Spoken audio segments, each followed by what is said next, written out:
What's the meaning of addict? Addict.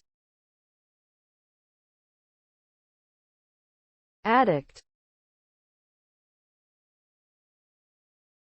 Addict. Addict. Addict. Addict refers to a person who is physically and/or psychologically dependent on a particular substance or behavior, such as drugs, alcohol, gambling, or the internet. Addiction results in a range of negative consequences for the individual, including impaired judgment and decision-making abilities, decreased productivity, financial difficulties, relationship problems, and health issues.